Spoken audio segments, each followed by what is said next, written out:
The right to choice in relationships is guaranteed by the Universal Declaration of Human Rights and international treaties for all parties involved. This is worldwide, but in the lived realities of Palestinians, the choice of partner is further complicated by the Israeli occupation, whereby relationships and marriages are real political struggles. Let's imagine this. You, who are from Monaco, are in love with a woman from Paris and are planning to get married, but some authorities, not the authority of your country, another authority, is banning this marriage, or let's say putting some obstacles on it. Or imagine you're from Chicago and your girlfriend is from Washington and you are not able to be with each other because of the policies and rules that control the details of your life. You would think, what authorities and policies would prevent people from romantically being with each other? This does not happen anywhere in the world, but here in Palestine. Let me clarify this. We Palestinians are divided by the Israeli authorities into 5 categories. Palestinians with West Bank IDs, green IDs, Palestinians with Jerusalem IDs, blue IDs, Palestinians with Gaza IDs, Palestinians with 48 areas IDs, and Palestinians in the diaspora, and those who were either expelled from their homes after the catastrophe of 1948 or after specific wars that occurred here in Palestine, or they left for personal reasons. Those Palestinians are most likely to carry the nationality and ID of the country they're currently living in. If any Palestinian of these categories wish to marry someone from another category, they will have a problem. Let me specify this for you.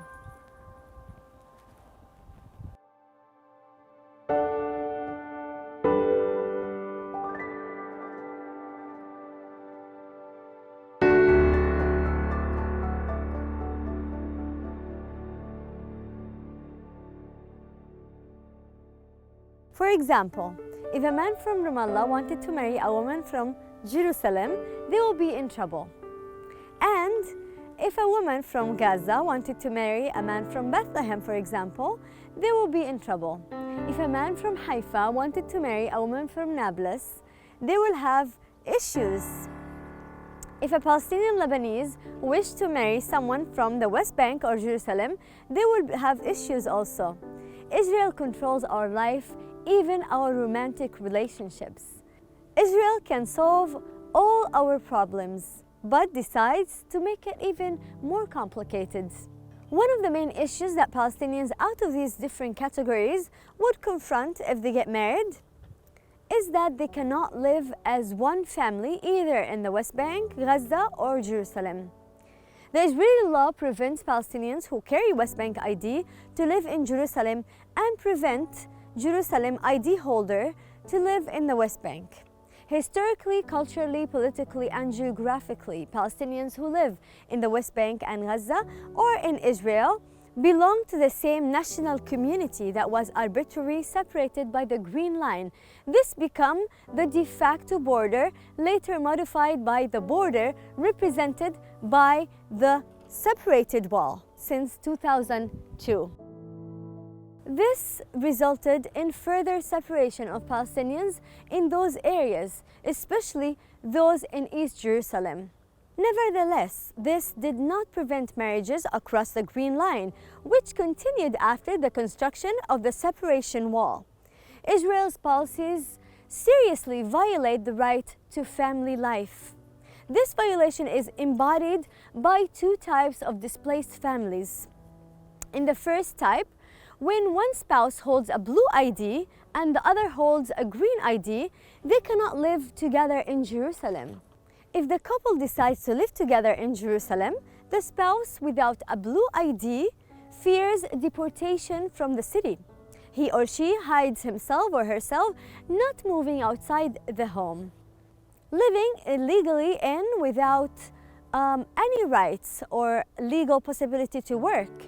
Alternatively, if the couple decides to live apart they will have to endure and enforce separation for many years. And if the couple has children, one spouse will separate it from them. Green PA issued IDs and married to spouse who carry blue Jerusalem IDs have no legal status in Israel and are therefore ineligible to receive the usual services that are offered to citizens. However, even if approved, spouse from the West Bank or Gaza would only be able to stay in Israel under temporary permits. A second type of violation relates to situations where one spouse in Blue Jerusalem ID holder and the couple lives together in the West Bank areas.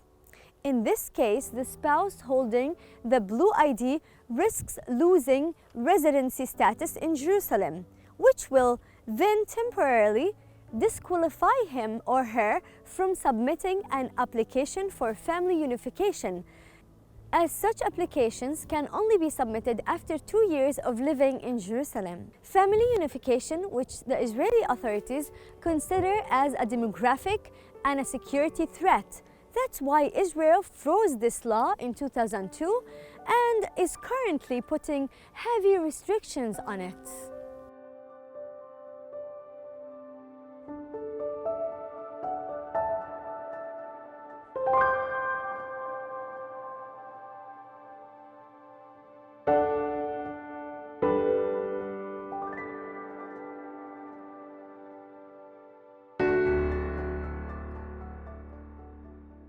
Not only that, recently Israeli regulations were laid out in the lengthy document include a demand on foreigners to inform the Israeli authorities within 30 days of starting a relationship with a Palestinian ID holder.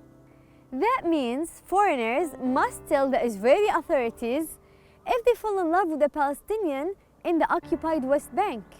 And if they marry, they will be required to leave after 27 months for a cooling off period of at least half a year. Can you imagine this? This is part of the tightening of rules on foreigners living in or wanting to visit the West Bank. Yeah, that's just weird, but it's our reality here in Palestine. What? Lagu? Oh, okay. The director is telling me that this demand was dropped out by the Israeli authorities due to international pressure, which is good, yeah. Anyways, imagine you're having a hard time being with your boyfriend or girlfriend, getting married to them, due to some racist policies that discriminate against you because you belong to a certain race or religion. What would you do?